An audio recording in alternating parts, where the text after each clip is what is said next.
पहले थोड़ा सा रिवाइज कर लेंगे इनके जितने भी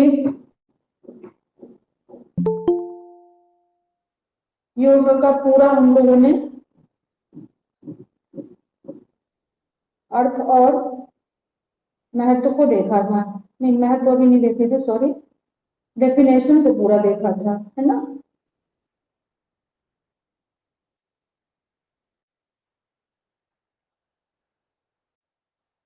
हाँ ठीक है, योग के बारे में जाना और उसके डेफिनेशन को देखा। तो डेफिनेशन जो बहुत सारे इसमें दिए हुए हैं, 22 दिए हुए हैं, तो हम 22 को पूरा नहीं पढ़ेंगे, उसको आप लोग ऐसे पढ़ लेंगे। जो मेन इंपॉर्टेंस था श्रीमद् भगवत गीता से, उस पर ही हमने ज्यादा फोकस किया है। ठीक है, और उद्देश्य में हम लोगों ने देखा था कि जीवन का पूरा सर्वांगीण विकास, जिसमें कि शारीरिक, मानसिक, आध्यात्मिक, नैतिक सारी चीजें आ गई थी। से सॉरी, हाँ आज प्रेयर नहीं अभी किए, से सॉरी स्टार्ट करने चलेंगे। सभी कमर गर्दन सीधी करके बैठेंगे,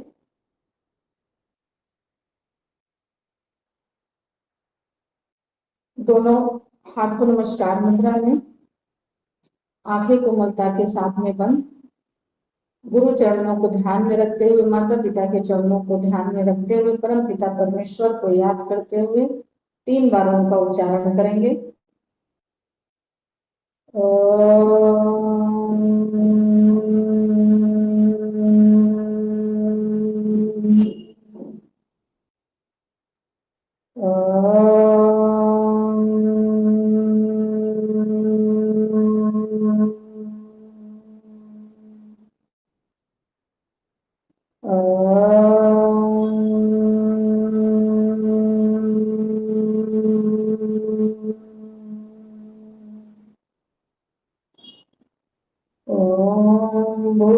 भूर्भुवः स्वः तत्सवितुर्वरेण्यं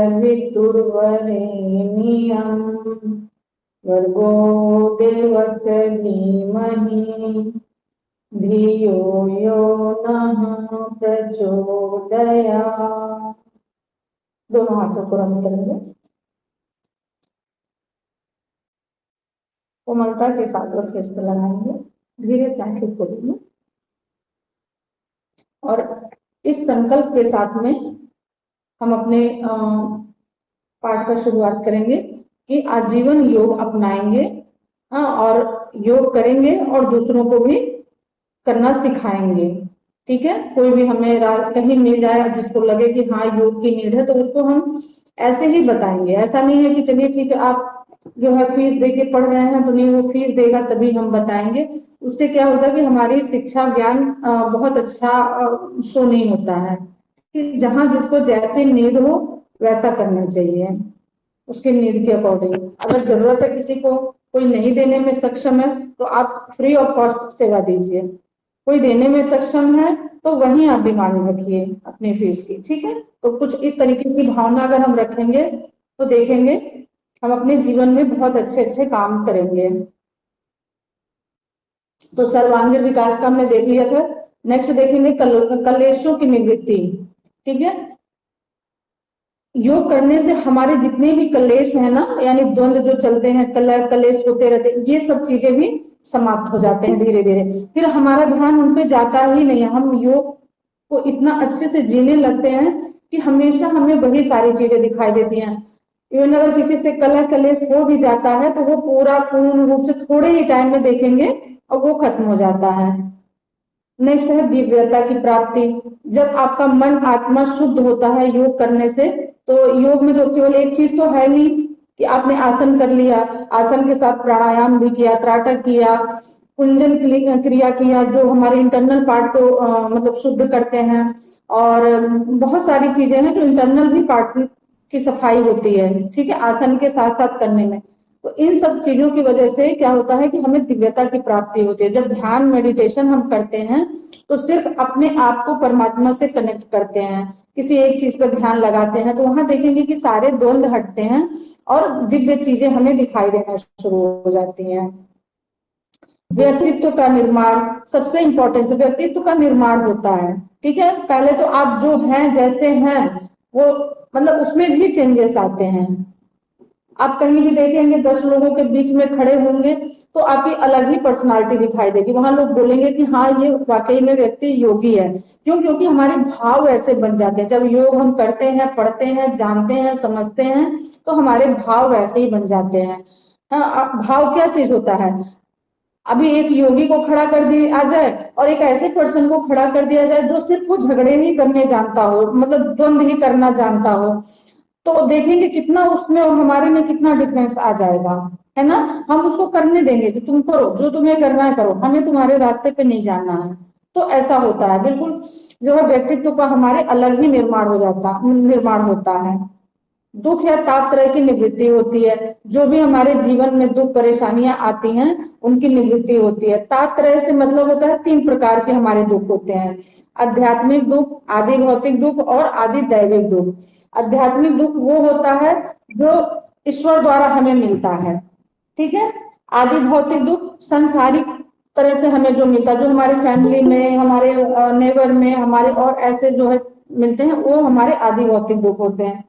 आदि दैविक दुख वो होते हैं जो आपदाएं हमारे आ जाती हैं जीवन में, जैसे कि कहीं सुनामी आ गया, अर्थक्वेक आ गया, आजकल जैसे फ्लड आया हुआ है, बाढ़ आ गया, तो ये सब जो है आदि दैविक दुख होते हैं, तो जिनको हमें जीवन मतलब झेलना ही पड़ता है। अगर कुछ ऐसा हो गया तो हम उससे भाग नहीं सकते हैं, लेकिन जब हम योग करते हैं तो ये सब चीजों की सहने की सहन शक्ति हमें आ जाती है, फिर वो चीजें बहुत छोटी हो जाती हैं, ना के बराबर हो जाती हैं।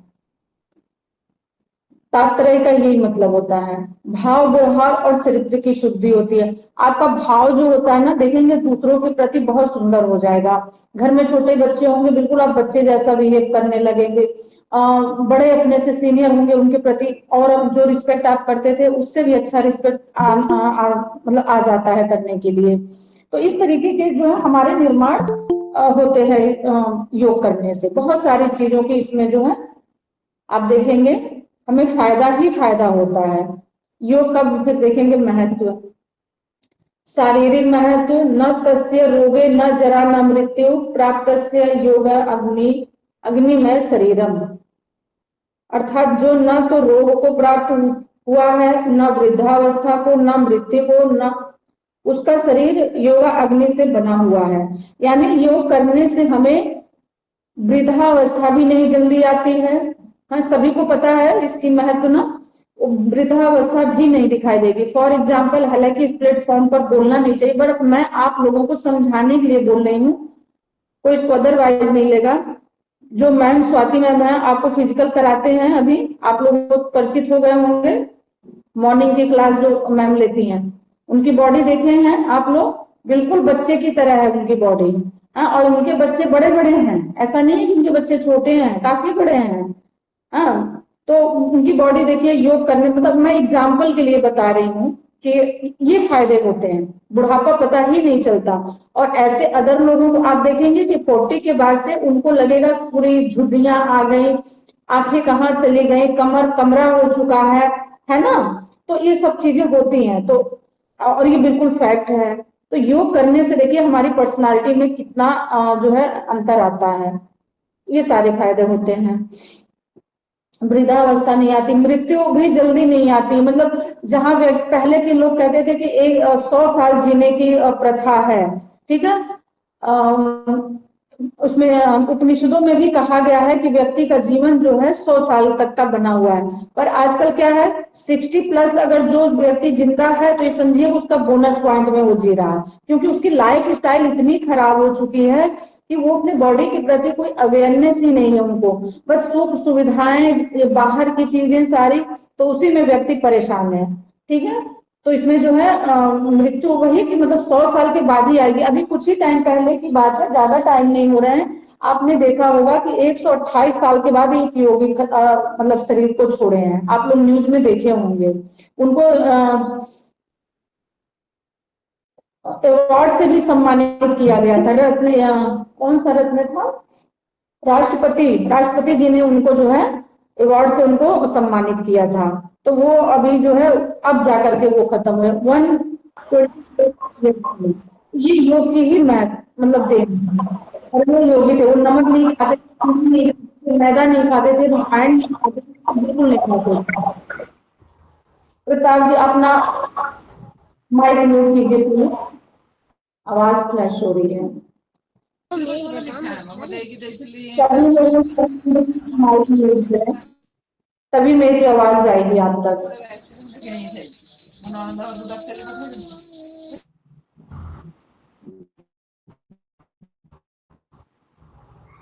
फिर आगे इसमें शरीर रोगा अग्नि बन जाता है, यानी शरीर जो है ना रोगों से लड़ने में ऐसा रोग आएगा तो जल के खत्म हो जाएगा, ऐसा बन जाता है। फिर मानसिक महत्व, दिमाग हमेशा शांत रहता है। आध्यात्मिक महत्व, हमेशा आप भक्ति भजन या परमात्मा को में ही आप रहेंगे, आप फालतू के कला कलेश में नहीं रहेंगे। पारिवारिक महत्व, परिवार में आप बहुत अच्छे से सामंजस्य बिठा सकते हैं, जो कि आजकल यही सबसे बड़ी मतलब जमा पूंजी है। जिन्होंने अपने फैमिली को, परिवार को एक बहुत अच्छा इन्वायरमेंटल दे दिया, समेट लिया, वो सबसे बड़ी कमाई है आज के डेट में। तो योग करने से ये भी सारी चीजें होती हैं। बट हम ये भी कह सकते हैं कि हम कर रहे हैं तो हम अपना दायित्व तो अच्छे से निभा सकते हैं। अब अगला क्या कर रहा है हमारी उसकी कोई रिस्पॉन्सिबिलिटी नहीं है। हाँ, हम उसको बनाना चाहते हैं, अगला बिगड़ना चाहता है, खराब होना चाहता है, तो हम कितनी देर रोक सकते हैं, ये भी चीजें हैं। लेकिन आप खुद को तो कर सकते हैं, खुद को तो अच्छा बना सकते हैं। सामाजिक महत्व, सामाजिक दायित्वों को भी आप उसी तरीके से समझ सकते हैं। आर्थिक महत्व, अब जैसे कि आप लोग योग सीखेंगे, सर्टिफिकेट लेंगे, डिप्लोमा लेंगे, तो डिप्लोमा लेके घर में बैठ नहीं जाएंगे, कहीं जाएंगे, सिखाएंगे, किसी को बताएंगे, अपनी चीजें रखेंगे, तो पक्का ये जाहिर सी बात है कि कुछ ना कुछ आपका अर्न भी होगा, इनकम होगा, तो आर्थिक तरीके से भी वो आपके लिए बहुत अच्छा है। फिर नैतिक महत्व, नैतिक महत्व में भी ये सारी चीजें आ गई कि हम कैसे पूरे समाज को एक साथ लेकर के अपने व्यवहार से, अपनी चीजों, क्रिएटिविटी से सब समेट करके रखे। तो योग में इतनी जो है पावर है, और ये बिल्कुल फैक्ट है। इसको अगर आप पॉजिटिव वे में लेकर के चलते हैं तो इसके रिजल्ट्स आपको बहुत जल्द दिखेंगे। और सबसे पहली बात कि योग का डिप्लोमा आप लोग पढ़ने आए हैं, योग डिप्लोमा के लिए पढ़ने आए हैं, तो 100% अपनी प्योरिटी के साथ में ही पढ़िए, इस विश्वास के साथ में पढ़िए कि जो हम पढ़ रहे हैं ये वाकई में सब सत्य है। ये मैं कह रही हूँ कि मतलब ये सारी चीजें सत्य, क्योंकि हमने इन सब चीजों को जिया है और अचीव किया है। ठीक है, तो मैं अपनी बात इस तरीके से बता रही हूँ। योग सूत्र, योग के सिद्धांत, योग सूत्र, अष्टांग योग। योग सूत्र योग दर्शन का मूल ग्रंथ है, यह 7 दर्शनों में से एक शास्त्र है और योगा शास्त्र का एक ग्रंथ है। योग सूत्रों की रचना 3000 साल पहले पतंजलि ने की थी। इसके लिए पहले से इस विषय में विद्यमान सामग्री का भी इसमें उपयोग किया गया। योग सूत्र में चित्त को एकाग्र करके ईश्वर में लीन करने का विधान है। पतंजलि के अनुसार चित्त की वृत्तियों को चंचल होने से रोकना, यानी चित्त वृत्ति निरोधा ही योग है, अर्थात मन को इधर उधर भटकने न देना, केवल एक ही वस्तु में स्थिर रखना ही योग है। तो ये तो सही बात है। कल जैसे हमने चित्त की वृत्तियों पर बात किया था, ये पूरी की पूरी ग्रंथ जो है चित्त की वृत्तियों पर ही, मतलब योग पर ही बन गया है। ये जो हमारी वृत्तियां है ना, थर्ड थॉट हमारे चलते हैं। जैसे हमने छोटा सा एक एग्जाम्पल दिया था आप लोगों को कि जो युद्ध लड़ करके आता है उसको योद्धा कहते हैं, और जिन्होंने अपनी चित्त की वृत्तियों पर निरोध पा लिया उसे गौतम बुद्धा कहते हैं। तो ये बिल्कुल सटीक बात यहाँ पर आकर के बैठती है, फिट है। ठीक है, क्योंकि उनको ज्ञान की प्राप्ति कैसे हुई, जब हमने चित्त की वृत्तियों पर उन्होंने मतलब तपस्या के द्वारा, प्रैक्टिस के द्वारा उस पर निरोध पा लिया, फिर उनको आत्मज्ञान हुआ। और एग्जाम्पल में स्वामी विवेकानंद जी भी हैं, है ना। तो ये सब चीजें बिल्कुल फैक्ट है। और देखिए ये लोग बिल्कुल धरती पर मतलब आए थे जैसे हम आप आए हैं, है ना। ये लोग भी ऐसे ही आए थे, ऐसा नहीं था कि कोई साक्षात भगवान किस तरह से प्रकट हुए थे। तो योग में इतनी ताकत है। तो वही बताया गया है इसमें कि मतलब हमारे 6 दर्शनों में से एक और भी दर्शन है जो कि योग सूत्र है, जो कि महर्षि पतंजलि द्वारा रचित है, जिसमें 195 सूत्र है, और उसमें सब दूसरे नंबर का सूत्र है चित्त की वृत्तियों का निरोध।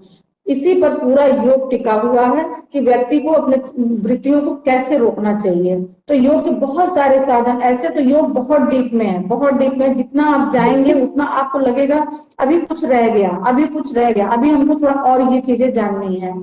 बट क्या है कि महर्षि पतंजलि ने इसी को पूरी तरीके से साइंटिफिक और व्यवहारिक, सामाजिक, हर तरह से इसको जो है ऐसा बना दिया कि व्यक्ति उसको 195 सूत्र पढ़ करके अपने जीवन को बदल सकता है। ठीक है, कैसे अपने चित्त की, इसमें सारी चीजें हैं कि चित्त की वृत्तियों को कैसे निरोध किया जा सकता है। पतंजलि के सूत्रों पर सबसे प्राचीन भाष्य वेद व्यास जी का है, उस पर वाचस्पति मिश्र का वार्तिक है। ज्ञान भिक्षु का योग संग्रह भी योग का एक प्रमाणिक ग्रंथ माना जाता है। योग सूत्र पर भोजराज की भी एक वृत्ति है, भोज वृत्ति। कहने का मतलब जो महर्षि पतंजलि ने योग सूत्र का निर्माण मतलब रचना की है, उस पर इतने सारे लोगों ने अपने अपने मतलब इसको प्रूफ किया है कि हाँ ये बिल्कुल सही है, क्योंकि इन लोगों ने, जिनका नाम अभी हमने लिया, महर्षि वेद व्यास, वाचस्पति मिश्र, वार्तिक, वाचस्पति, हाँ वार्तिक, ज्ञान विज्ञान भिक्षु, इन लोगों ने मतलब उसको स्टैंप लगा दिया है कि हाँ जो महर्षि पतंजलि जी ने लिखा है, इस भाष्य की रचना की है, ये पूर्ण रूप से 100% सत्य है, क्योंकि उन लोगों ने इसको पढ़ा है, इसको जिया है, इसको समझा है। आप लोगों में से बहुत सारे ऐसे साधक होंगे कि जो पतंजलि एक सूत्र पढ़े होंगे, है ना, बट आप लोग बताते नहीं है। बताना चाहिए, उससे क्या है कि कन्वर्सेशन से पता है बहुत सारी चीजें क्लियर होती है। महर्षि पतंजलि का रचना की है, यह 4 पादों में विभक्त है, या जो उन्होंने समाधि पाद, फिर दूसरा है साधन पाद, फिर विभूति पाद, और तीसरा है चौथा है कैवल्य पाद, जिसमें समाधि पाद में 51 सूत्र हैं, साधन पाद में 55 हैं, और विभूति पाद में भी 55 हैं, और कैवल्य में 34 हैं। तो इस तरीके से कुल मिलाकर के 195 सूत्र हैं। और जिसने 195 सूत्र पूरा लर्न कर लिया, उसको एक बार में तो ये समझ में नहीं आएगा, आप समझ ही नहीं पाएंगे एक बार में कि ये है क्या। आप पढ़ेंगे कंफ्यूज हो जाएंगे, लेकिन जब 2-4 बार इसको अच्छे से पढ़ेंगे तो एकदम सारी चीजें क्लियर हो जाएंगी। इन पादों में योग अर्थात ईश्वर प्राप्ति के उद्देश्य, लक्षण तथा साधन के उपाय या प्रकार बताए गए हैं, और उनके भिन्न भिन्न अंगों का विवेचन किया गया है। इसमें चित्त की भूमियों, वृत्तियों का भी विवेचन है। इस योग सूत्र का प्राचीनतम भाष्य वेद व्यास का है, यानी इस पर भाष्य भी लिखा गया है, ठीक है, जो कि वेद व्यास जी ने लिखा। और वेद व्यास जी इतने महान व्यक्ति थे जिन्होंने पूरी महाभारत की रचना कर डाली है, ठीक है। और वेद व्यास जी वही हैं जो, अगर आप लोगों ने महाभारत देखा होगा, मैं उसी के आधार पर बता रही हूँ, महाभारत जो हमने टीवी सीरियल में देखा उसी के आधार पर बता रही हूँ कि सत्यवती के पुत्र थे, ठीक है। सत्यवती जो थी कि वहीं से मतलब हमारा पूरा भारतवर्ष का जो गौरव वहीं से स्टार्ट हुआ है, ठीक है। तो आप लोग जो भी योग पढ़ते होंगे वो जानते होंगे कि वेद व्यास जी का क्या रोल है। और वो सत्यवती के पुत्र थे, जो अपना ये थे ना, पांडु जी थे महाभारत में, और धृतराष्ट्र थे, तो वो उन्हीं के जो है पिता थे। क्योंकि जब उनका वंश पूरा खत्म हो गया था, कोई ऐसा रह नहीं गया था, भीष्म पितामह ने शादी नहीं की थी, तो ये था कि कैसे ये राजपाट चलेगा। तो फिर वही जो है उन्हीं के ये लोग पुत्र थे, दोनों 3 थे, विदुर जी भी थे, ठीक है, विदुर जी भी थे, और पांडव जी भी थे, और धृतराष्ट्र जी भी थे। ये तीनों लोग उन्हीं के पुत्र थे। फिर वहीं से पीढ़ी ये आगे स्टार्ट हुई, तो ये वही है वेद व्यास जी।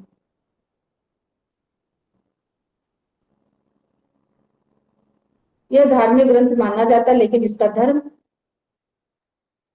किसी भी देवी देवता पर आधारित नहीं है। यह शारीरिक योग मुद्राओं का शास्त्र भी नहीं है। यह आत्मा और परमात्मा के योग का एक तत्व के विषय में है, और उसको प्राप्त करने के नियमों व उपायों के विषय में यह अष्टांग योग भी कहा गया, क्योंकि अष्ट अर्थात 8 अंगों में पतंजलि ने इसकी व्याख्या की है। ये 8 अंग है, यम, नियम, आसन, प्राणायाम, प्रत्याहार, धारणा, ध्यान, समाधि।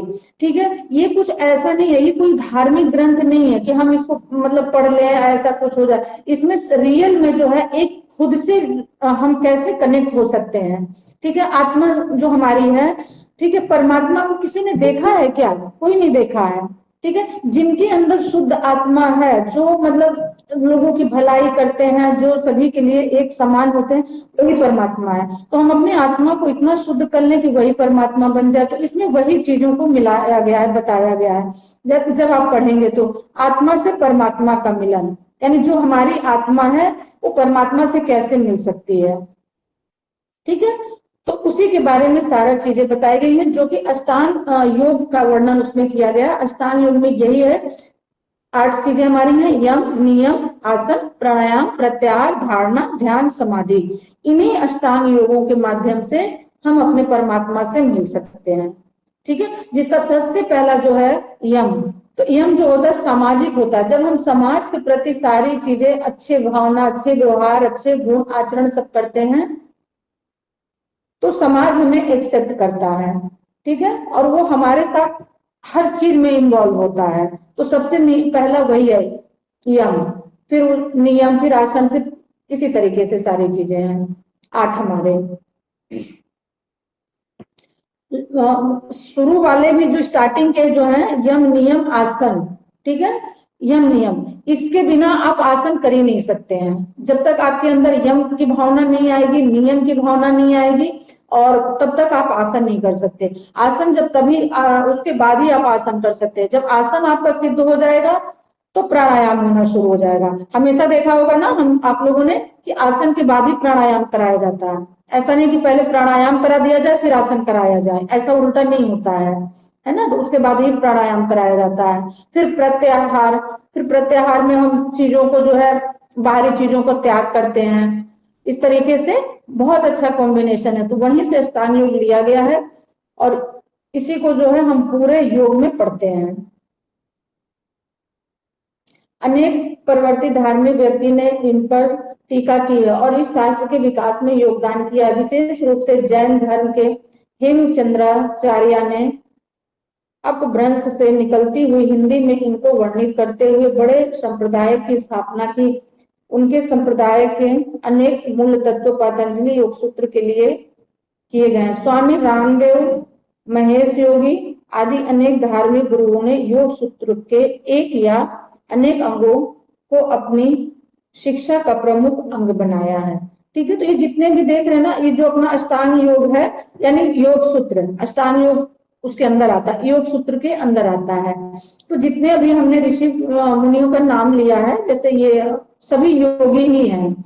ठीक है, स्वामी रामदेव, महेश योगी और ये धार्मिक गुरु जो हैं, इन लोगों ने इन्हीं महर्षि पतंजलि का जो अष्टांग योग है वहां से कुछ कुछ चीजें लेकर के अपने जीवन को आगे बढ़ाया है, और उन्होंने अपनी भाषा में फिर उसी को रूपांतरित किया है, जो अपनी पुस्तक उन लोगों ने लिखा है।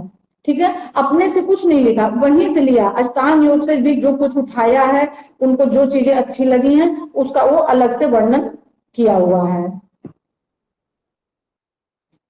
फिर यहाँ आगे अष्टांग योग देखेंगे पूरा।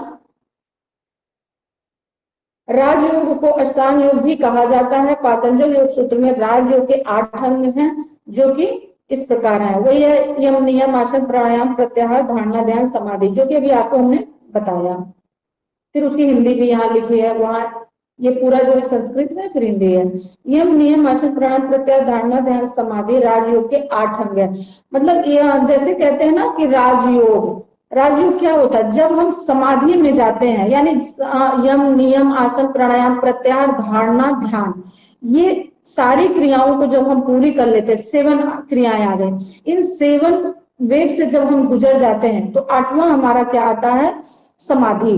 ठीक है, फिर समाधि में ही हमें राजयोग की प्राप्ति होती है। राजयोग क्या हो गया? वहां मतलब आत्मा से ही परमात्मा का मिलन होता है, और सारी वृत्तियों को, सारी चीजों को हम पीछे छोड़ देते हैं। जब यम में हम आते हैं तो यानी अभी हम संसारिक चीजों में हैं, फिर नियम में आते तो भी अभी हम सांसारिक चीजों में अब खुद में आ जाते हैं, है। फिर इसी तरीके से आसन में आते हैं तो भी हम अपने लिए करते हैं या दूसरों को कराते हैं या करते हैं। इसी तरीके से क्या है कि राजयोग की प्राप्ति तभी हो सकती है जब आप बिल्कुल समाधि तक पहुंच जाते हैं, यानी इस 7 फेज को क्रॉस करके जब आप जाते हैं, तो ऐसे डायरेक्ट आप वहां नहीं पहुंच सकते हैं समाधि तक। कहीं भी नहीं आपने देखा होगा कि कोई भी ऋषि मुनि के बारे में सुना होगा वो कहीं भी गए और उनको डायरेक्ट समाधि लग गई, ऐसा कहीं नहीं सुना होगा।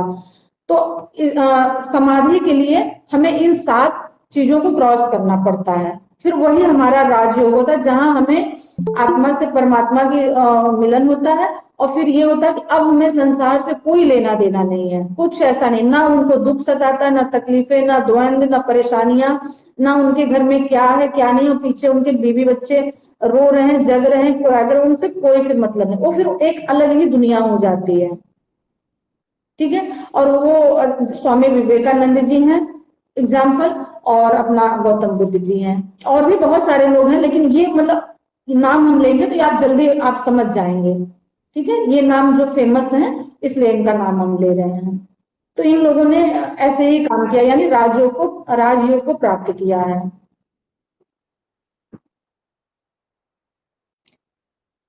फिर आ गया यम। यम में भी वही देखेंगे, जो यम हमें अवांछनीय कार्यों से बचाता है या मुक्ति दिलाता है उसे हम यम कहते हैं। महर्षि पतंजलि ने इसे 5 भागों में बांटा है।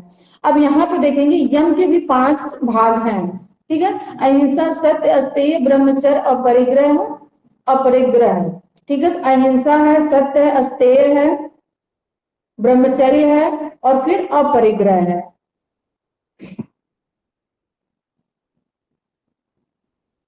अहिंसा में हम देखेंगे, अहिंसा में अ का अर्थ है रहित। इस प्रकार अहिंसा का अर्थ हुआ न मारना, न सताना, दुख न देना, अर्थात सदा सर्वदा मन वचन कर्म से किसी प्राणी के अपकार न करना, यानी उनको परेशान नहीं करना, अहिंसा है। सकारात्मक रूप से वैर का त्याग कर प्रेम भाव को प्रमुख स्थान देते हुए बुराई का मुकाबला करना अहिंसा है।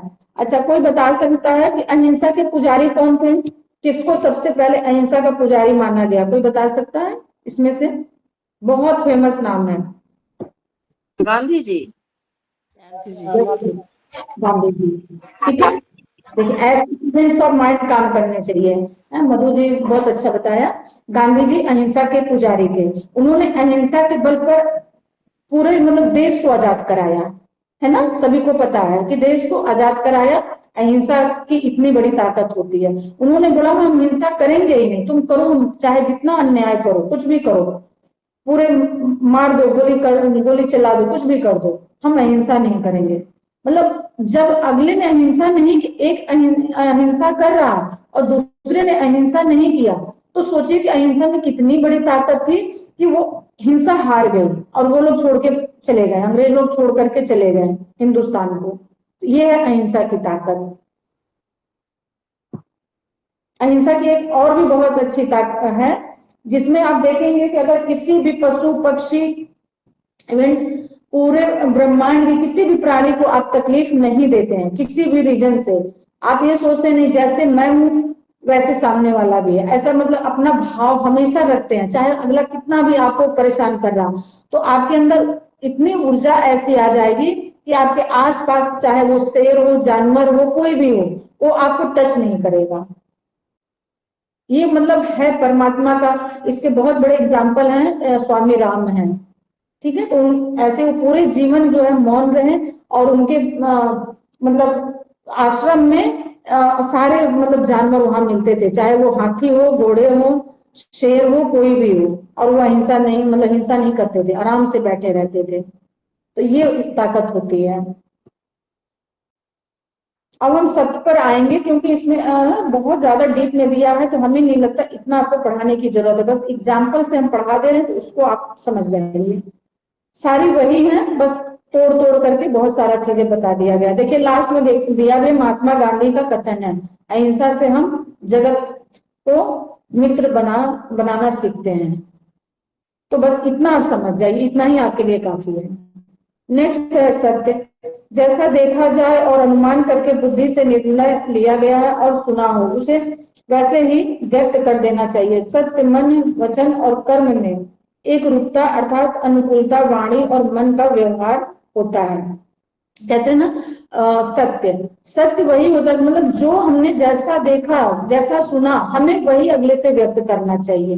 लेकिन आजकल क्या चल रहा है, हमने सुना इतना सा पर हमने बताया इतना सा, और समझने वाले ने समझ लिया इतना सा, ठीक है, फिर वो क्या हो गया, फिर वो एक आग का गोला हो गया, फिर मतलब वही जो नहीं होना है फिर वो वही हो गया।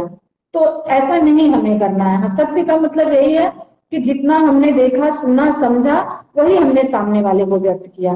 तो आप देखेंगे ना, जब सही चीजें बताएंगे तो अगला भी आपको आपकी बातों को एक बार ऑब्जर्व करेगा, 2 बार करेगा, 3 बार करेगा, फिर वो हमेशा की आपकी बातों को बिलीव भी करेगा। फिर आप कभी कहीं फंसते हैं, कहीं ऐसा कुछ आता है, तो चाहे जो आपको नहीं जानते हैं, ठीक है, वो चाहे आपके खिलाफ हो, लेकिन जो आपको जानता है कि ये व्यक्ति सत्य बोलता है, सत्य करता है, हम कई बार इसको हम देख चुके हैं, तो व्यक्ति हमेशा आपके लिए खड़ा रहेगा, चाहे आपकी गलती हो चाहे ना हो।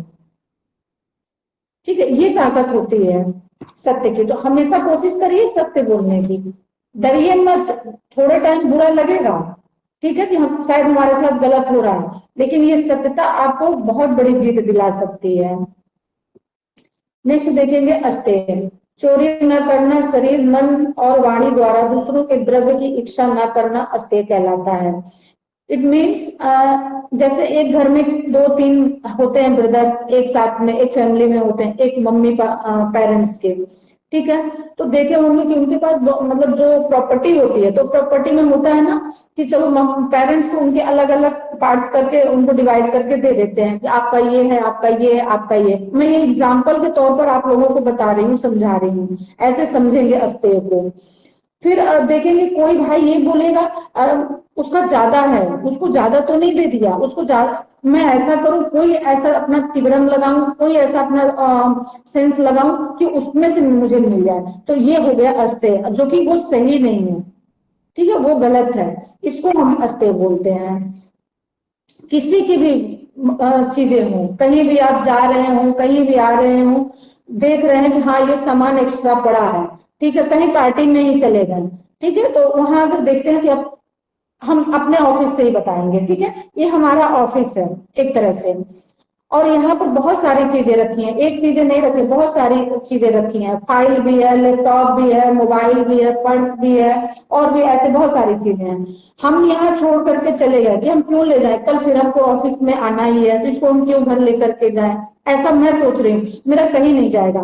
बट कोई व्यक्ति आया, अरे ये तो यहाँ पड़ा है, यहाँ कोई काम नहीं है, और वो लेने की भावना कर लिया, ले गया चाहे नहीं ले गया वो अलग बात हो गई, लेकिन उसने मन में रोज यही चीज, रोज वो सामान यही देख रहा, रोज उसके मन में आ रहा है कि ये काश मैं ले लेता, काश ये लैपटॉप पड़ा है तो मैं उठा लेता, मैम देख लेंगे, अपना दूसरा देख लेंगे, कोई बात नहीं, इसको मैं ले, तो ये एक चोरी हो गया, थॉट लाना ही एक चोरी हो गया, इतने में ही आपका जो है इंद्रियां अपवित्र हो गई। और ऐसे बोल दो हमें क्या पड़ी है, किसी का भी कोई सामान पड़ा हो, हमसे कोई मतलब नहीं, चाहे वो पैसे हो, चाहे पर्स हो, चाहे कोई भी इवेंट, कोई भी चीज हो, कीमती से कीमती हो या कीमती नहीं भी हो, हमारा नहीं है तो नहीं है। तो आप देखेंगे ना, परमात्मा आपको उन सब चीजों से भर देगा जिस चीज की आपको इच्छा ऐसा होगी, लेकिन चोरी की इच्छा मन में नहीं रखनी है। अगर ऐसी भावना आ गई तो जो भी चीज आप ईश्वर से मांगेंगे वो आपको मिलेगी। यही हो गया अस्तेय का मतलब। क्योंकि अगर ये बहुत डीप में पढ़ाएंगे तो आप लोग जो है, आप लोगों का कोर्स पीछे हो जाएगा, तो जो शॉर्ट फॉर्म है बस उतना हम बता दे रहे हैं, एग्जाम्पल देके बता दे रहे हैं, तो वो चीजें समझ में आ जा रही हैं, ठीक है। नेक्स्ट है ब्रह्मचर्य। मन को ब्रह्म या ईश्वर प्राणायाम पर आयन बनाए रखना ही ब्रह्मचर्य है।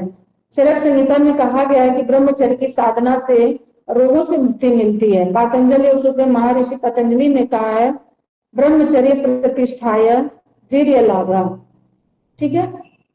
ब्रह्मचर्य की प्रतिष्ठा होने पर साधक को वीर्य लाभ होता है। वीर्य लाभ होने से साधक के अनुकूल गुण समूह पैदा हो जाते हैं, जिससे योगाभ्यासी को आत्मज्ञान प्राप्त होता है। ठीक है, तो आप लोगों ने देखा आजकल के जो नौजवान हैं, या हम केवल मेल की बात नहीं करेंगे, फीमेल की भी बात करेंगे। यहाँ मेल फीमेल दोनों जो है बराबर के हैं, तो इसलिए बताया जाएगा।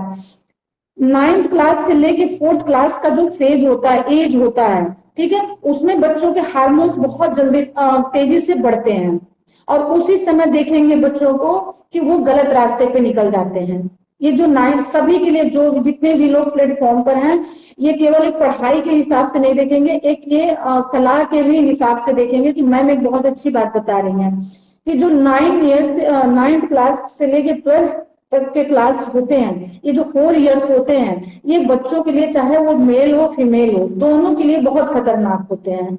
ठीक है, इस एज में जब बच्चे आ जाते हैं तो हर पेरेंट्स को चाहिए कि उनके मदर फादर ना हो करके आप उनकी फ्रेंड बन जाइए।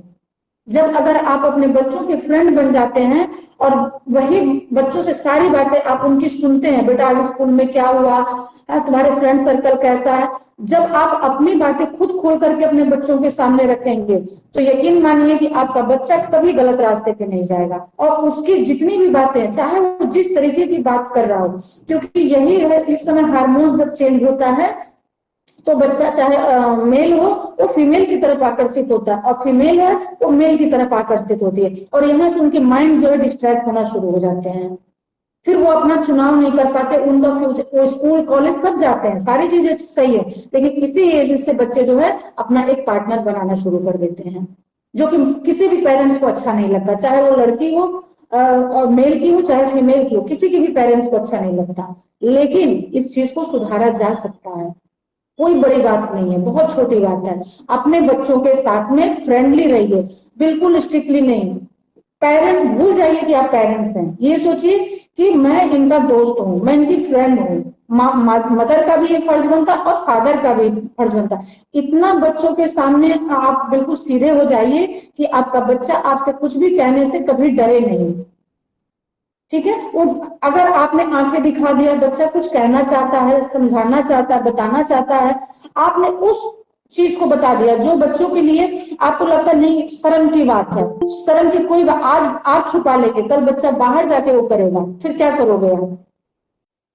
तो इससे अच्छा है कि हम अपने बच्चों को खुद वो चीजें बताएं, खुद वो चीजें समझाएं कि जो बच्चा बाहर ना जाके सीखे। हमारे पास सीखेगा तो हम उसको सही रास्ते पे ला लेंगे, लेकिन बाहर जाकर के वो सीखेगा तो आप कभी सही रास्ते पे नहीं ला सकते। इस बात को जितने भी लोग हैं, या लड़कियां हैं अभी मतलब कम एज की हैं, या जो पेरेंट्स हैं, वो अभी से अपने बच्चों को इस तरीके से देखना शुरू कर दें। हम ये नहीं कहते बच्चों को बिल्कुल पाबंदी लगाइए, छोड़ दीजिए, बस उनको उसमें छोड़िए कि आप उनके आगे समर्पित हो जाइए, वो आपके आगे समर्पित हो जाएंगे, फिर वहां से कोई दिक्कत नहीं आएगी, कभी कोई प्रॉब्लम नहीं आएगी। हम भी 2 बच्चे की मम्मी हैं, हमारे भी बच्चे बड़े हैं, पर हमने अपने बच्चों को ऐसे ही पाला है, बिल्कुल। और आज के डेट में मैं बहुत सर्टिफाइड हूँ। मेरी बेटी बाहर रहती है, पुणे में रहती है, ठीक है, जॉब करती है, लेकिन हम बहुत सर्टिफाइड हैं, और अकेले वो रहती है, मतलब अपने है गर्ल्स ही है दोनों, मतलब गर्ल्स पार्टनर है, दोनों रहती हैं आराम से। तो हम बिल्कुल निश्चिंत रहते हैं, इतना बेटे से निश्चिंत नहीं रहते जितना हम बेटी से निश्चिंत रहते हैं। और यहाँ है आजकल का टाइम, बेटियों पर ही लोग बस सारे थोप डाल करके बैठे हैं कि मतलब बेटी कहीं बाहर चली गई तो घर की इज्जत गई, अब बेटा चाहे बाहर आग लगा करके आए तो वो बेटा है। यहाँ गलत है, ठीक है, ऐसा एजुकेशन गलत है। हमारे दोनों हैं, हमें दोनों को एक जैसा शिक्षा देनी चाहिए कि बेटे को भी सिखाइए घर में कि मदर की रिस्पेक्ट करे, सिस्टर की रिस्पेक्ट करे, और जब वो मदर सिस्टर का रिस्पेक्ट करेगा तो बाहर हर लड़की का रिस्पेक्ट करेगा। ये सब चीजें घर से ही होती हैं, ठीक है, सभी के पेरेंट्स को ये होना चाहिए। अब आते हैं ब्रह्मचर्य पर, अपने टॉपिक पर आते हैं। तो ब्रह्मचर्य का मतलब यही है कि देखिए पहले होता था कि हाँ, जैसे 4 वर्ण होते थे ना, आश्रम होते थे, ब्रह्मचर्य आश्रम, गृहस्थ आश्रम, वानप्रस्थ आश्रम, संन्यास आश्रम, ये होते थे हमारे 4 आश्रम। और 4 आश्रम में सबसे पहले 25 में ये डिवाइड थे। तो यानी जो 1 ईयर से लेकर के 24 ईयर्स तक बच्चों की स्टडी मिल जाती थी। फिर वो 25 साल के जब होते थे तो उनकी मैरिज होती थी, तब तक वो ब्रह्मचर्य का पालन करते थे, है ना। सबसे पहला वही है ब्रह्मचर्य का पालन। तो ब्रह्मचर्य एक का पालन करने से व्यक्ति का सच में बुद्धि, दिमाग, सारी चीजें बहुत तेज होती हैं। अब कहेंगे कैसे, तो इसका और एग्जाम्पल एक हम बताते हैं। ब्रह्मचर्य का अगर सबसे अच्छा एग्जाम्पल देखना है तो अपने योगी जी का और मोदी जी का देख लीजिए। ये लोग एक तरह से देखा जाए, योगी जी तो पूर्ण ब्रह्मचर्य है, मतलब ब्रह्मचर्य का पालन किया है। योगी जी का भी आप जानते बस मैरिज हुई थी, फिर उसके बाद वो पूर्ण रूप से समर्पित हो गए देश के लिए। तो उन लोगों ने ब्रह्मचर्य का पालन किया है, तो आज पूरा देश उनको देख रहा है। और ऐसे ही अगर हमें अपने बच्चों को भी बनाना है तो ब्रह्मचर्य का पालन कैसे करें।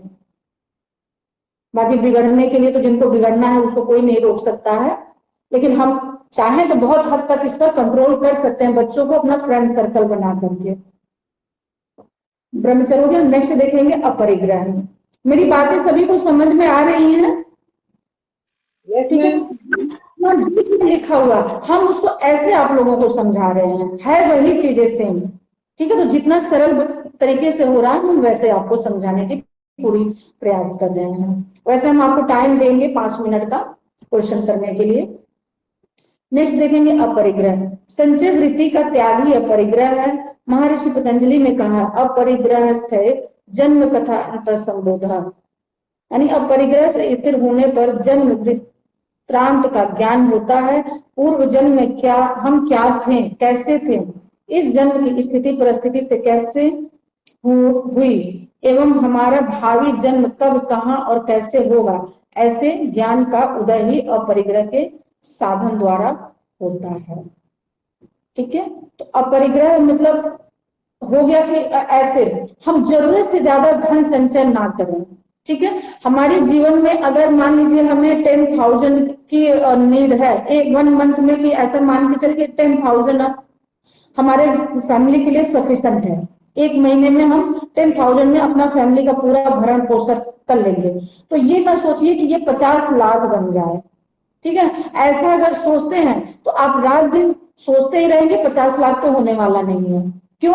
क्योंकि उसके लिए बहुत सारे पापड़ बेलने पड़ते हैं, बहुत सारी चीजें करनी पड़ती हैं, शायद तब या कोई ऐसा चमत्कार हो जाए तब हम वहां तक पहुंच सकते हैं। तो ऐसे ही कि जरूरत से ज्यादा जो हमारे पास जितना धन है हम उसी से अपना भरण पोषण गुजारा करें।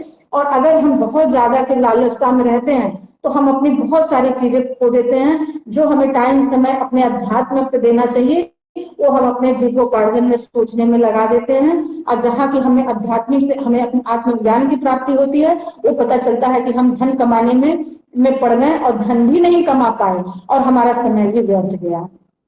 ठीक है, ये चीजें हैं। तो धन उपार्जन उतना ही करिए कि परिवार का जो है भरण पोषण अच्छे से हो जाए। और अगर ऐसा मन बना लेते हैं आप कि नहीं हमें जरूरत से ज्यादा कुछ, क्योंकि हम कुछ लेके आए ही नहीं है ना, कोई कुछ लेके आया है और ना कुछ लेके जाएगा। और ये आज जो हमारा है ये कल किसी और का होगा और कल किसी और का था। ऐसी भावना, ऐसा सोच अगर हम रखते हैं तो पता है हमारा जीवन बहुत सुंदर हो जाता है और फिर हमें अपरिग्रह की प्राप्ति होती है। और जब जिसको अपरिग्रह की प्राप्ति हो गई, यानी जरूरत से ज्यादा धन संचय करने की वृत्ति खत्म हो गई, लालसा खत्म हो गया, तो आप देखेंगे, आप अपने ऊपर ध्यान देंगे तो देखेंगे, अगर उस फेज में आप जाना चाहेंगे, उस चीज को जानना चाहेंगे कि हम पहले क्या थे, या हमारा जन्म किस उद्देश्य से हुआ है, या हम अगले जन्म में क्या होंगे, तो ये सारी चीजों का आपको ज्ञान होगा। और ये बिल्कुल महर्षि पतंजलि ने 100% लिखा हुआ है। और इस पे इतने सारे लोगों ने जिनका नाम अभी तक हमने लिया था, वेद व्यास से लेकर और वाचस्पति मिश्र तक, इन लोगों ने पूरी अपनी टिप्पणी की है। टिप्पणी उन्हीं लोगों पे होती है ना जो बहुत एकदम रिसर्च द्वारा उसको प्रमाणित किया जाता है, उसी पर स्टंप लगता है ना कि हाँ ये पूर्ण रूप से सही है। आ रही है मेरी बात समझ में सभी को? अभी फिर हम यम हो गया, अभी है नियम। यम में 5 चीजें हैं, अहिंसा, सत्य, अस्तेय, ब्रह्मचर्य और अपरिग्रह। नेक्स्ट है नियम। नियम का तात्पर्य आंतरिक अनुशासन से है। यम नियम के जीवन को सामाजिक एवं ब्रह्म क्रियाओं से सामंजस्य पूर्ण बनाते हैं और नियम उसके आंतरिक जीवन को अनुशासित करते हैं।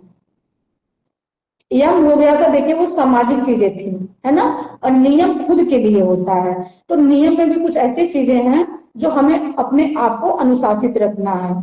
ठीक है, हम अनुशासन में नहीं रहेंगे तो हम दूसरे को कैसे अनुशासन सिखा सकते हैं, फिर वो आपके बॉडी लैंग्वेज में दिखेगी ही नहीं, है ना। जब आप अनुशासित रहेंगे, आप सारी चीजों को सीखे समझे रहेंगे। अब एक और एग्जाम्पल दे रहे हैं, छोटा सा। आज हमने इसको, हम बहुत टाइम से इसको पढ़ रहे हैं, है ना। इसको हम बहुत अच्छे तरीके से अपने जीवन में ग्रहण कर लिए, या हमने याद कर लिया, या हमने लर्न कर लिया, इसको हमने माइंड में बिठा लिया कि नियम में ये चीजें आती हैं, तभी तो आपको हम बता पाएंगे, है ना, तभी तो हम आपको पढ़ा पाएंगे, समझा पाएंगे। तो यही चीजें हैं कि नियम जो है खुद के लिए होता है, जब खुद पर संयम, वाणी पे संयम, अपने इंद्रियों पर संयम, अपने बहुत सारे जो फालतू के थॉट है कि आज हम ऐसा कर लें कि इतने हम पैसे हमारे पास आ जाए, है, या किसी का धोखे से हम मकान ले लें, घर ले लें, तो फिर कभी उस संयमता नहीं आएगी। और जहां अपने मन को शांत कर लिए, परमात्मा को सब कुछ सौंप दीजिए। ठीक है, क्योंकि जो कुछ आपको मिला है परमात्मा ही ने दिया है, और सब कुछ परमात्मा है। और ये कहा भी गया, सब कुछ लागे तेरा मेरा क्या लागे, सब कुछ तेरा तुझको अर्पण, मेरा कुछ नहीं लगता। इस भावना के साथ अगर रहेंगे तो आप समाज में देखेंगे अपने आप को कैसे स्थापित करते हैं, वो परमात्मा खुद ही करते हैं, वो व्यवस्था बना देते हैं। व्यवस्था बनाने वाले वही हैं। आप लाख प्रयास करिए, लाख कुछ भी करिए, अगर आपका समय नहीं सही है, परमात्मा से आप नहीं कनेक्ट हैं, तो आप कुछ भी कर डालिए, आपको सफलता नहीं मिल सकती है। सफलता वही मिलती है, कहते हैं ना, संतोषम परम सुखम। जहां संतोष है वहां सफलता है, वहां समृद्धि है, वहां सुख है। तो नियम में ये चीजें भी ये सब सारी चीजें शामिल है तो बहुत सारी चीजें, लेकिन मुझे नहीं लगता कि इतना डीप में जा करके कुछ जरूरत है, क्योंकि आपका जो बेसिक चीजें हैं वो जानना जरूरी है। फिर इसी में है शौच। शौच का अर्थ है पवित्रता और स्वच्छता से है। न खाने योग्य तत्वों को न खाना, निदितों के संग न रहना, धर्म पर स्थित रहना। इनके दो भाग है, ब्रह्म शौच, आंतरिक शौच। ये ब्रह्म शौच, आंतरिक शौच छोड़ दीजिए, शौच का हम सीधा सा आपको बहुत सिंपल सा एग्जांपल दे रहे हैं। शौच का मतलब है हम किसी के भी प्रति, इवन मतलब संसार के किसी के भी प्रति जो भी हमारे अंदर मैल बैठा है, मैल मतलब ईर्ष्या, द्वेष भावना, घृणा, नफरत, क्रोध, है, मोह, लालच, ये सब जो भरा है, ये सब हमारा हमें त्याग देना चाहिए। हमारा मन ऑटोमेटिक स्वच्छ हो जाएगा। शौच से वो मतलब नहीं जो हम फ्रेश होने जाते हैं, शौच का मतलब वो जितनी सारी अभी चीजें हमने बताई उनका त्याग। ठीक है, उनका त्याग हमने कर दिया। तो बहुत जगह आप लोगों ने सुना होगा शौच जा रहे हैं, वो क्या, हम शौच गए थे, फलाना शौच गया। शौच का मतलब ही गंदी चीजों का त्याग करना। ठीक है, तो हमारे अंदर जितनी भी ये भावनाएं गलत तरीके की बैठी हुई हैं, ठीक है, उनका शौच कर देना, उनको त्याग देना, ये हमारा शौच होता है। तो हमारे, जब हम किसी के प्रति कोई द्वेष, घृणा, नफरत, ईर्ष्या, जलन ये रखेंगे ही नहीं, तो बचेगा क्या हमारे पास में? फिर तो परमात्मा ही बचेगा ना अंदर बिठाने के लिए। अंदर फिर कौन रहेगा? परमात्मा ही रहेंगे। तो वैसे भी कहा गया है कि आप अंदर तभी कोई चीज ग्रहण कर सकते हैं जब अंदर की चीजों को निकाल के पहले बाहर फेंकेंगे। आपको अच्छाई भी अंदर ग्रहण करनी है तो अपनी जो है, जो भी बुराइयां हैं उसको फेंकना पड़ेगा। और अगर बुराई अगर आप ग्रहण करते हैं, आप बिल्कुल थोड़ा ध्यान से समझेंगे इस बात को सभी लोग, अगर हमें बहुत बुरा बनना है, ठीक है, तो हमको अपनी अच्छाइयों को त्याग करनी पड़ेगी, तभी हम बुरे बन सकते हैं, है ना। जो भी अच्छाइयां मेरे अंदर है उन सब का हमको त्याग करना पड़ेगा, तो हम बहुत बड़े बुरे इंसान बन सकते हैं। लेकिन वही चीजें हमें अच्छा इंसान बनना है तो अपनी सारी बुराइयों को हमें त्याग देना है, तो ऑटोमेटिक हम अच्छे इंसान बन जाएंगे। सोच का बस यही मतलब है। बाकी ये आंतरिक और ये ब्रह्म कुछ ऐसा नहीं है। ठीक है, हम स्वच्छ हो गए, हमारा मन स्वच्छ हो गया तो परमात्मा हमारे साथ है। अदरवाइज आप चाहे जितने भी कुछ भी कर डालें, उनकी मर्जी नहीं होगी तो कुछ नहीं हो सकता है। और भगवान का वास कहाँ होता है? चाहे घर में हो, मंदिर हो, आत्मा हो, कुछ भी हो, जब हम तन मन धन से समर्पित रहते हैं और खुद को शुद्ध रखते हैं, वहां ही परमात्मा का वास होता है। परमात्मा हर जगह फिर आपका सपोर्ट करते हैं। संतोष मूल ही सुखम सुख मूल ही विपर्यम। ठीक है, संतोष इस सुख का मूल है, ये बात बिल्कुल सही है यहाँ पर। ठीक है, कहा भी गया कि संतोषम परम सुखम, जिनके पास संतोष है उसके पास सुख की असीम मतलब कृपा बरसती है, असीम कृपा। ठीक है, लेकिन ये लोग कर नहीं पाते हैं, पता नहीं क्यों। हमको लगता है कि लोगों को कितनी चीजों की जरूरत है। अब आज क्लास बस संतोष से ही खत्म करते हैं। ठीक है, तो बस सीधा सा यही संतोषम परम सुखम। ठीक है, जिनके पास संतोष है उनको सुख की प्राप्ति अवश्य होगी, ये मान करके आप लोग चलिए इस दृढ़ विश्वास के साथ में कि मैम जो कह रही है बिल्कुल सच करिए।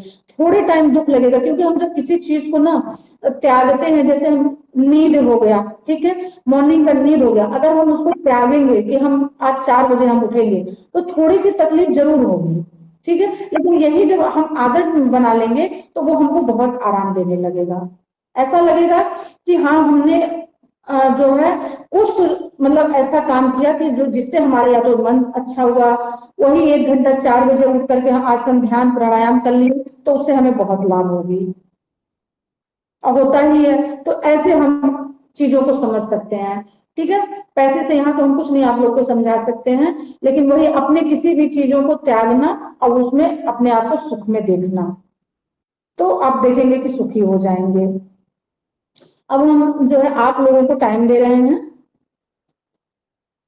किसी का कोई क्वेरी है तो बताएंगे, पूछेंगे आप लोग। अभी तक जितना पढ़ाया सभी समझ में आया? कहीं कोई डाउट कुछ भी ऐसा जहां नहीं समझ में आया बताएंगे। माइक म्यूट करेंगे प्लीज, सभी से अनुरोध है, तभी मेरी आवाज आप तक जाएगी। सभी को सब कुछ समझ में आ रहा है ईमानदारी से? वैसे हमें ये लगता है कि हम पढ़ाते हैं तो समझ में आ जाता है, क्योंकि मैं एग्जाम्पल दे करके थोड़ा सा पढ़ाती हूँ, है ना, कि ताकि आप लोगों को वो चीजें जो है, क्योंकि अगर सेम हम वही चीजें आपको रिपीट कर देंगे तो आपको यहाँ से निकल जाएगा। ठीक है, और इसलिए हम थोड़ा सा अलग से एग्जाम्पल लेकर के पढ़ाते हैं, तो वही चीजें आपको इजी हो जाती हैं। तो किसी का कोई क्वेरी नहीं है? सभी को सब कुछ आ रहा है समझ में? Good evening ma'am. Yes, good evening. Ma'am ma'am आज मुझे पता नहीं चला था लिंक का, मेरी क्लास देर से ज्वाइन हुई है, तो आज जो आपने क्लास में थ्योरी कराई है वो मुझे मिल जाएगी मैम कहीं से? और आप ऐसा करेंगे, वीडियो पता नहीं अभी अपलोड हो रहा है कि नहीं हो रहा है, रिकॉर्डिंग अभी कहना मुश्किल है, क्योंकि अभी संस्था में बहुत काम चल रहे हैं। ठीक है, इवेंट है एक 7 सितंबर को, इससे अभी सभी लोग विजिट कर रहे हैं। मे बी की वीडियो शायद पड़ जाए, नहीं भी पड़ सकती है। ठीक है, तो इसके लिए जो है आप पीडीएफ आपके पास होंगे, उनको निकालेंगे, उनको रीड करेंगे तो आपको समझ में आ जाएगा। और वैसे भी ये सब एक बार हम क्लास को फिर से रिपीट कर देंगे। ठीक है, क्योंकि ओके अभी मैम, ओके, थैंक यू। हम घर पे ही जा रहे हैं, तो 7 के बाद एक दिन हम सर से परमिशन लेकर के और हम क्लास को रिपीट कर देंगे सारी चीजें, तो आप लोगों को और अच्छे से समझ में आ जाएंगे। जी ठीक है, जी। कोशिश सब ओके लोग मैम, ये थैंक यू। करें, क्लास 6 बजे स्टार्ट कर दूंगी, कोई ज्वाइन करे या ना करे, टाइमिंग यही है 6 बजे का। आराम से आप, टीचर पहले आ जाते हैं, आप आराम से आते हैं, ये गलत बात है। हमने पहले ही बोला है कि महर्षि पतंजलि ने पहले यही बोला, अत योगा अनुशासन, यानी हमारा अनुशासन ही हमको योग की चीजें बताता है। अगर आप योग करते हैं, जी अनुशासन होना बहुत जरूरी है। जी आप जी, भी बिल्कुल मैम। कॉलेज आप लोग स्कूल पढ़े होंगे कहीं भी, तो क्या आप टीचर्स के बाद आते हैं तो आपको पनिशमेंट मिलता है कि नहीं मिलता है? मिलता है ना, थोड़ी देर तक बाहर खड़ा कर देंगे, मैम बाहर खड़ा कर देंगे, लेकिन यहाँ ऐसा नहीं है, कोई पनिशमेंट नहीं मिलता। बस इतनी सी आप रिस्पेक्ट दे सकते हैं कि आप टाइमली जुड़ जाइए, हमारा लिंक जो है 5-10 मिनट पहले ही ओपन हो जाता है, आप लोग ज्वाइन कर लिया थे। जरूरी नहीं कि अगर लिंक पड़ा, आप पुराने लिंक से भी ज्वाइन करेंगे हो जाएगा, लिंक वही रहता है। ठीक तो है। कोशिश ये करेंगे कि 6 बजे से पहले आप लोग जुड़ जाएंगे, और हम क्लास 6, देखिए कोर्स ज्यादा बढ़ाना, और हम 6:10 6:15 शुरू करेंगे तो फिर बहुत लेट हो जाएगा, मतलब इतनी चीजें कवर नहीं हो पाएंगी। तो कल से हम कोशिश करेंगे 6 बजे हम क्लास शुरू कर दें। ओके। सर आपको कुछ कहना है सर? चलिए ठीक है, सभी लोग फिर शांति पाठ करेंगे। सर अभी थोड़ा बिजी चल रहे हैं, कमर गर्दन सीधी करेंगे। और प्रेयर सभी लोग सीख लें, शांति पाठ सभी लोग सीख लें, ठीक है। गूगल से सर्च कर लेंगे शांति, ये शांति पाठ तो मिल जाएगा आराम से, और सीख लें। और क्योंकि सभी आप लोगों को भी कराना होता होगा, तो सीखे रहेंगे तो अच्छा रहेगा आप लोगों के लिए। ओम सर्वे भवन्तु सुखिनः, सर्वे सन्तु निरामया, सर्वे भद्राणि पश्यन्तु, मा कश्चित् दुःखभाग् भवेत्। ओम शांति शांति शांति। दोनों हाथ को रख करेंगे, पूरे फेस पर लगाएंगे। चलिए सभी को